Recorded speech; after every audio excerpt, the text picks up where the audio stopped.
All right, Andy Fillmore gets sworn in as mayor of Halifax. In fact, Andy Fillmore is the fourth mayor of Halifax to get sworn in.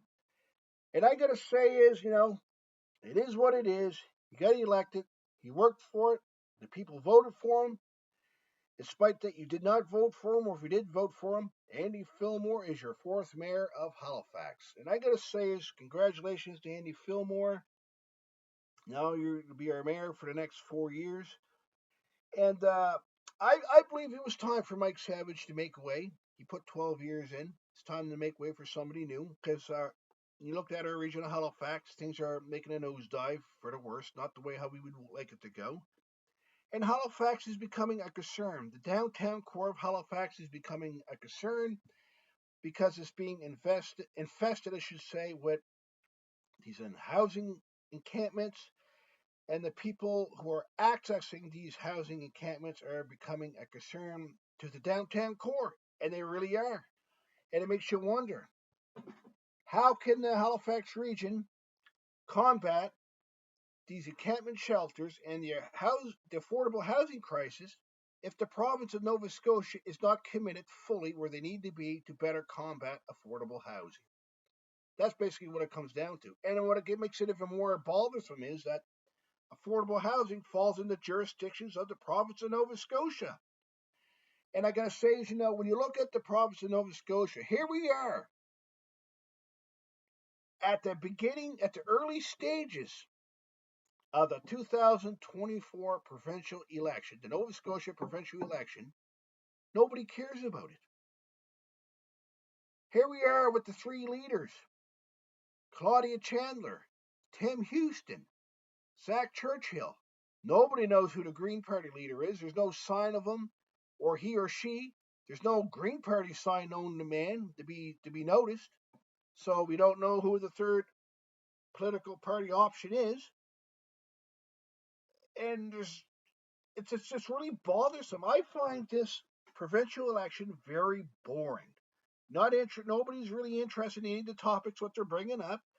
These political parties, which I find is causing a more of a problem to the province of Nova Scotia than anybody else, is not addressing issues that matter to the people.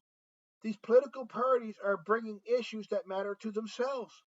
These political parties are literally addressing issues that matter to themselves and not the people. And ain't that why we have elections in the first place? Because we want to address issues and fix problematic situations that matter to the people? Here in Nova Scotia, it's completely backwards. They're here, they call an election that better benefits the political parties' interests themselves and not the people. Here's the NDP: Claudia Chandler, Tim Houston. Yes, we get elected, we'll get rid of those polling stations at the McDonald and McKay Bridge. So if you get rid of these tolling booths, who's paying for the maintenance upkeep for the McDonald and McKay Bridge? You're just going to let people drive across a bridge, not have it maintained to make sure that cars are safe to drive across those two bridges now when the maintenance upkeep is no longer being afforded to do their jobs what they need to do? That sounds mighty risky to me. And would the general public want to walk across McDonald Bridge or drive your cars across McKay and McDonald Bridge if the bridges are not paying enough to have those bridges properly maintained? No. Here's the thing: the people of Nova Scotia are willing to re-elect a political party that's ain't willing to address issues that matters to them. They're only there addressing issues that matter to themselves. Affordable housing was the dominant force during the 2024 Halifax municipal election, but it's not during the Nova Scotia election. No, none of the political leaders are ever really combated. Nova Scotia has to declare war on the housing crisis. They literally got to go to combat with these corporate apartment landowners, with these corporate apartment owners. They got to go to war and combat this significantly. People should not be forced to resort that they have to live on the streets to pay their bills, or because they can't afford rent. They can't. And what makes it even more worse, to get no reliable employment. I was talking to a guy down in the United States. He works seasonal work, construction work. He told me something. He said, Adam, I'm going to tell you something. A lot of jobs down in the United States that are construction, seasonal road work, they have job security. They have benefits. They have reliable employment. They have good paying employment. They're going to bring back their staff at the end of the year. They're not going to leave them hanging on unemployment insurance or on Social Security with no clear picture if you're coming back. And when you look at Nova Scotia's employment, especially here in Halifax, there is no job security. There is no benefits. If the employer has benefits, the employer's trying to get rid of these employees so they don't have to pay out when they come back for the next season. Isn't that funny how the employers keep bringing their seasonal workers back every second year and not every year how they should be? It's because they don't want to pay out on benefits. So if Halifax and Nova Scotia has these unreliable employers to work for, how is that attracting people to Nova Scotia? How is that keeping people in Nova Scotia? It's not. Halifax Transit became an issue. They're hiring these new drivers, these new foreign drivers. God knows what country they're from. Yeah, they're perfectly trained. They're safe to drive the buses. If that's the case, how come Halifax Transit bus route number 401, their newly trained driver, was caught driving their bus, leaving the community of Porter's Lake, entering the community of Lake Echo in a 50 zone, doing 100 kilometers with the Halifax Transit bus? That don't sound like a safe, secure driver to be driving a public transit with people being on. That's an unsafe transit bus. So what happened was we had to make a call to the RCMP. A driver's complaint they called it. So they filled out the form, did their stuff, and they said, all right, this is what we're going to do. We're going to watch that bus. If that bus exceeds this posted speed limit, we're going to conduct a traffic stop. And once that traffic stop is being conducted, we're going to advise Halifax Transit why their bus is pulled over and what they're going to do with that driver. Wouldn't Halifax Transit make sure that these newly trained drivers are safe to drive the bus before you even allow them to drive the bus in the first place? So it comes to the point now that a police officer got to pull over a Halifax Transit bus because Halifax Transit or HRM can't ensure the people that the drivers that are driving their Halifax Transit bus are safe enough to be operating them buses in the first place. So basically what they're saying is they're employing unsafe drivers to drive their Halifax Transit buses. That sounds about right. And then here's the Nova Scotia Liberal Party, Zach Churchill getting up saying, if you elect the Nova Scotia Liberal Party as your next government of Nova Scotia, we will eliminate the bus fares for all public transit buses. Here's the problem with that. Majority of the communities in Nova Scotia has no public transit bus. The problem with the public transit buses right now is that the bus fares are getting mighty expensive. The bus fare for the regular transit right now is $3. If you're going to get on a rapid transit bus, the rapid transit bus that runs from Porter's Lake to downtown Halifax, bus route number 370, is $4.75 a trip. That's a lot of money, but still cheaper than driving a car. And top it off, the community of Minesville was promised a park and ride for their community. Never got it. So if the people of the Minesville community wants to access a public transit bus, they can't access a public transit bus because they were never given a public park and ride for this transit bus to park for people to access this bus in the first place. So again, like I said, majority of the communities in Nova Scotia do not have access to public transit bus due to infrastructure concerns. So there you go. I don't know how long Councillor David Hensey been battling with the province, the MLA for the Preston riding, trying to get a park and ride built for the community of Minesville. Their former MLA, Keith Caldwell, just not working with David Hensey proper enough to make that happen. And what's the people of Preston do? They re-elect Keith Caldwell over and over and over and over and over again. because the people has to stop re-electing these problematic people who have no intention of doing any good for the community but themselves. And that's all what Keith Caldwell did for the community of Preston was himself. Ain't that well? Here's the thing with the Preston riding. Why is it called the Preston riding when that riding covers parts of Porter's Lake, all of Lake Echo, and into East Preston, and I believe it stretches out into Dartmouth also. Shouldn't that riding be called Dartmouth, Preston, Lake Echo, Porter's Lake? Why just Preston? Preston, Preston, Preston, Preston, Preston. That's all you hear. Preston, Preston, Preston, Preston, Preston. There seems to be favoritism in that riding. And if I was the people who lived in Lake Echo and the proportion parts of Porter's Lake, I'd be very angry. I'd be voicing my voice very hard and loud and clear about that. I'd change the name of the riding real quick. But when you look at this provincial election, nobody cares about it. Here we are in the 21st century, sending mentally ill people to jail when they belong in a mental hospital. Isn't that funny how Tim Houston doesn't want to combat that when he should be? Proud prosecution and the courts are still sending mentally ill people to jail, prison on a lengthy sentence, 10, 15 years to prison, when they belong in a mental faculty. They belong in a mental institution receiving help. And isn't that funny how the people are often told by the police, if you don't stop getting on your politician, your MLA about this, we'll charge you with criminal harassment. That's what your MLAs do when you keep after them about stuff like that. They try to scare you, try to intimidate you. And ain't the police known for bringing humiliation tactics, scare tactics in the direction of people? They'll do that if you don't know the law. But if the RCMP were to go up to you and do that, there's a civilian complaint commissioner you can turn to. It's on the internet, or you can turn to your member of parliament. Now, my member of parliament is Daryl Sampson. Now, the man was on sexual abuse allegations when he was a teacher at Eastern Shore District High. He was removed from that school. You'd think that they would terminate his post, let alone let the Liberal Party of Canada run for the nomination.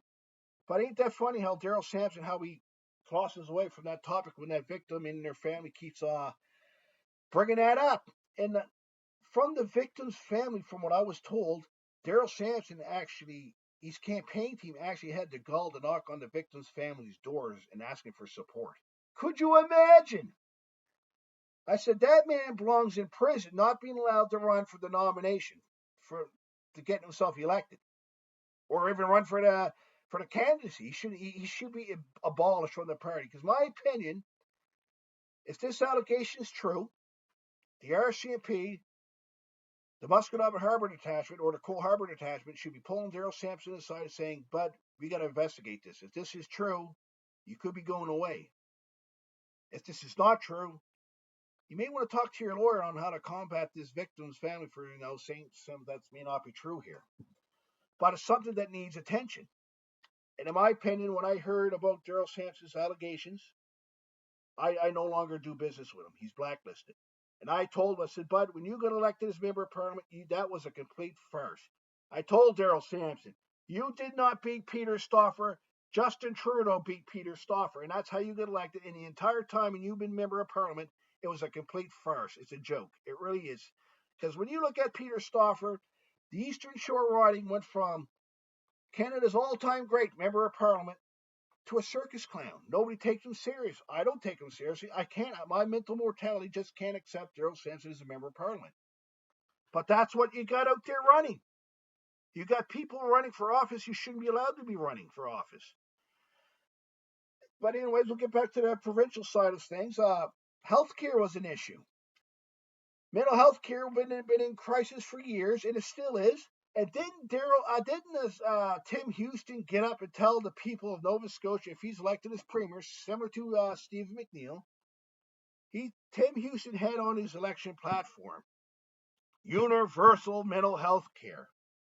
What happened to that? How come it's not heard of no more? How come Tim Houston didn't join the 2024 Nova Scotia provincial election? He's not even mentioning it. Is it because he's corrupt as sin and he had no intention of following through it? Do you know what my opinion on that is? He did the exact same thing what Stephen McNeil did when he told people, if you elect me as premier, I'll have a family doctor for each and every one of you Nova Scotians. Stephen McNeil knew he couldn't deliver on that. He knew it was physically and mentally impossible to do that. And I believe Tim Houston did the exact same thing, fully intentional, knowing he couldn't do it just so he could access election, so he can get himself elected. And here's the people, like I said, there's more stupid people out in that community in Nova Scotia than there is smart. They know that. Isn't that, don't you guys, people at home, ever find this awfully odd how they'll knock on your doors when you're not home instead of knocking on your doors when you are home? They'll say, well, we got no time to go on certain days when people are home. You got Saturday, Sunday. They can take Monday or Tuesday off and rest and go do their stuff on a weekend because they have no intention of wanting to hear your concerns are. When I was a part of the Conservative Party of Nova Scotia, I want to tell you a true story here. They don't want to hear your concerns. Their focus is just getting elected. That's all it is, getting elected. My MLA is PC Kent Smith. I think he's a complete jerk. I don't like him. He's a sneak. He really is. He's a sneaky person, but he's a punk at the same time. He really is. He reminds me of a punk. I've seen his political platform. They're just talking about, oh, can't get some bridges paved, we got the roads paved, all this stuff. Is he not looking at building a newer hospital on the Eastern Shore instead of that Twin Oaks hospital that's far too small? Why can't there be surgeries done at the Twin Oaks Hospital? Why can't there be? It would relieve pressure from Halifax and Dartmouth, and if it's Sackville. But the bottom line is there should be a hospital constructed in the community of Porters Lake, replacing the Twin Oaks Hospital that's far too small to handle the flow of people that's accessing that. I don't know if you even consider it a hospital. I call it a medical clinic. That's what it looks like to me. The Twin Oaks Hospital is a place for people to die when they're at the end of life. That's basically all it is. They'll put you down there because you're in the way at the QE2 or the hospital, Sackville and Quib Creek Road, or the Dartmouth General. They don't want you there, so they'll put you down the Twin Oaks and Musqueam Harbor, and that's where you face your end of life right there. And the bottom line is the province of Nova Scotia should be investing their money in constructing a fair-sized hospital, somewhat the same size as the QE2 in the community of Porters Lake. They got the space to do it. It's a little out of the ways, but it's not over out of the ways. A 15-minute drive. People can drive out to Porters Lake to conduct their business for blood work, surgery, whatever. It can be done. And they got public transit there also. So come on here now. Let's get real. But that's what the province should be doing. Let's not jam all these hospitals in one downtown Halifax core where people are struggling to access to get across the bridge. They're struggling to access affordable parking. Halifax has to be not a thing in the past, but it should be all right. Let's relocate these new hospital structures when it happens. Porters Lake's a pretty good place where a new hospital should be at. It really should be. But during the 2024 municipal election, majority of the issues were provincial jurisdictions, and they really were. I mean, I was talking to David Boyd when he lost his seat. He was disappointed. But there were some concerns I had with David Boyd. I was supposed to be his campaign manager, and I couldn't commit to that commitment any longer because I got hurt. I was unable to take part. I was lucky if I could stand up, let alone get involved in elections. So I just did my podcast interviews instead, went that route. And David Boyd says he's going to run in 2028 for mayor again. Here's my thing. I can't tell David Boyd what to do. That's his business. But I think David Boyd needs to step down. Let the newer generation run for mayor. Because here's the thing. If he keeps on running, he's going to become an eyesore. People are just going to look at him and just say, you've been running too long. People ain't voting for you. It's time to just not taking you seriously enough. And that's what's wrong. If you keep rerunning for office over and over and over when you lose too many times, people are just not going to take you seriously anymore. And now I'm not saying that to discard David Boyd, but I think he should look at other things to be doing. You know, you can't run for office over and over again because people are just not going to tune into you anymore. They're just going to turn the channel and go somewhere else. And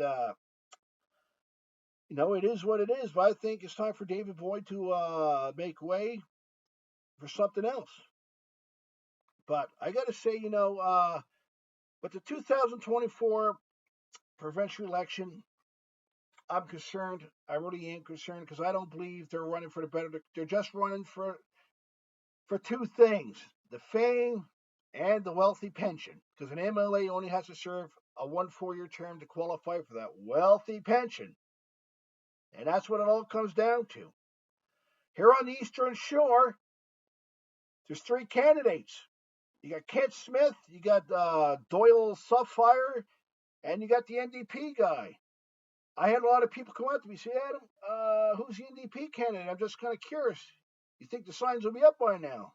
Yeah, you think that the NDP signs will be up by now? Because, you know, as long as those signs are up, people are taking you seriously. When you put up a sign, something like 2 weeks before the election is coming to an end, people don't take you seriously. When I see a political candidate putting up their signs far too late during the election, to me, that's a sign of a lazy candidate. They're not committed to the job what they're running for. And if they're like that, it's like, why did you even bother running for the nomination in the first place? The bottom line is, you have to be committed if you're going to run for the nomination. You have to have the equipment, what it takes to compete in the election. If you have no truck, you have nobody that's committed to helping you out in a truck, whatever, there's no point of your running. Because when you run in elections, it's mighty costly, and you're pushing people to the limits. You really are, because they want you to do work as volunteer work. Volunteer work only goes so far. I can tell you right now, I worked many elections with Mike Savage, Peter Kelly, Keith Caldwell, David Hinsby, Peter Stauffer, Mike Savage. I think I already mentioned Mike Savage. They often lay on a word called volunteer. Volunteer work only goes so far. And what it comes down to is when you got people with trucks here that are hauling your signs around, you got to pay them. You got to pay them money for gas. If you're going to walk around and hand them a $10 bill, you're going to lose them. I mean, if somebody offered me $10 to pay for gas for hauling their signs around, I'd probably tell them what to go do it themselves. I pull their signs out of the back of my truck and I slam the tailgate and I'm going home. I just say, get me out of here. I'm not driving around the Halifax or Dartmouth sitting there putting up signs and they're not committed to putting gas. So if your truck breaks down because you ran out of gas, so who's paying for that tow truck to tow your truck home? Or get a gas can to fill up with gas to drive your truck out of there. That's what it comes down to. You got it. That these political candidates who run for mayor has to have some sort of solution on how they're going to come up with money to pay for gas for these people with trucks. And this volunteer work side of things, 2 hours at most, as far as usually a volunteer person would take part in elections. When I worked with Mike Savage, Peter Kelly, Peter Stauffer, Keith Cowell, David Hinsby, I'm going to tell you something. I put hours in that's right out of left field. I can honestly tell you I put 12 hours in every now and then. Means most times I would do maybe 4, 8 at most. But that all stopped because, you know, I just said, you know, I'm working too hard here. I found it unappreciative. They come up and shake your hand, thank you, and all this stuff. But that person he elected is making now they're making well over $100,000 a year. And what are you getting? Oh, you're a home on pension disability. Yeah, you're like you can pay the bills. That's why I don't take part in the elections. It's just not worth it. It really is not. But with Andy Fillmore becoming the 4th mayor of Halifax, I congratulate him. It is what it is. But Halifax has to focus on the rebuilding of their city. It's very unstable. Downtown Halifax has a crime rate. You got a group of people going around stealing people's bicycles, mountain bikes. Majority of people in the downtown Halifax and Dartmouth core are driving a bicycle because they can't afford to operate a vehicle. The cost of insurance, the cost for gas, the cost for parking, the cost for the maintenance upkeep is just off the charts. You can't afford it. My opinion, this is what Andy Fillmore has to do. Scotia Square has a reliable, committed security staff with good security footage on their cameras.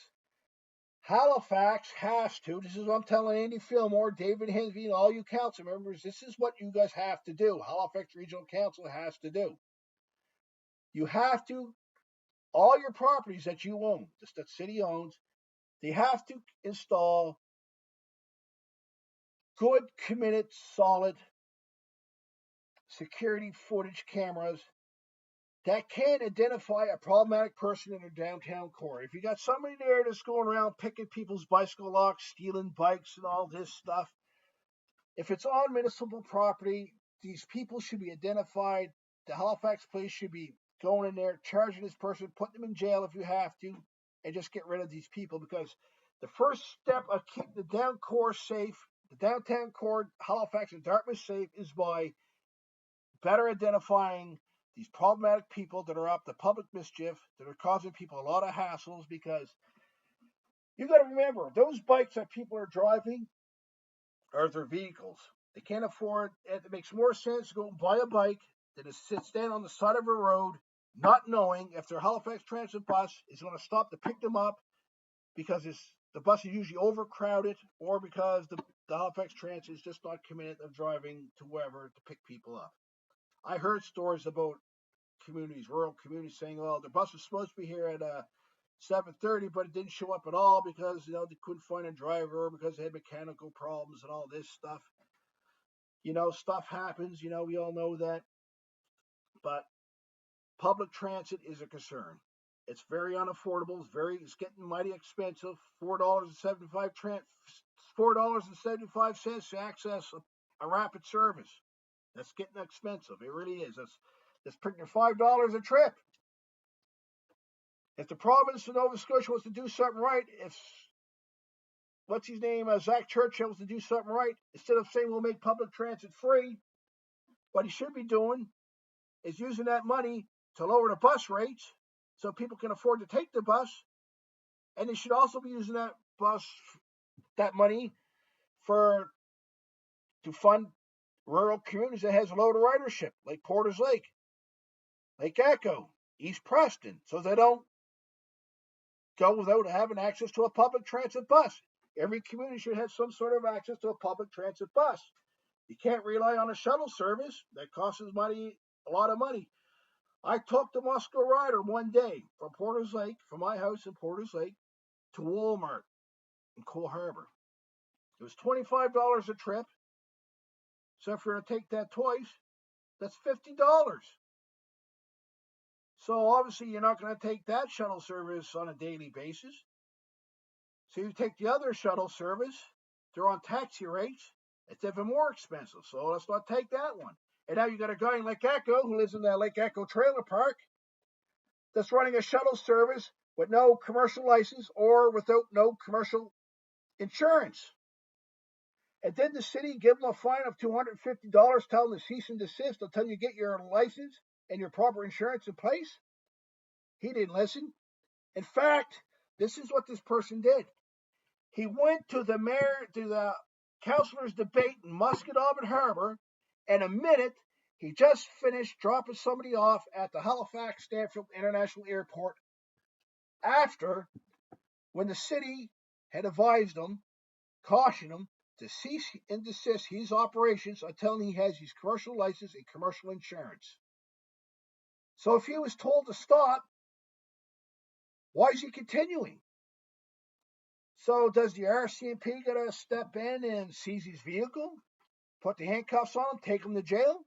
There's something seriously wrong. But I'll tell you one thing, I'm not getting on a shuttle service that's not without the appropriate certification, no commercial license, no commercial insurance. I'm not getting on that. I wouldn't even access it.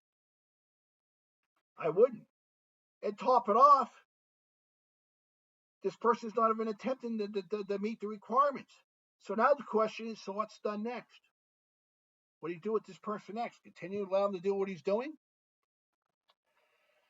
But anyways, it's a concern.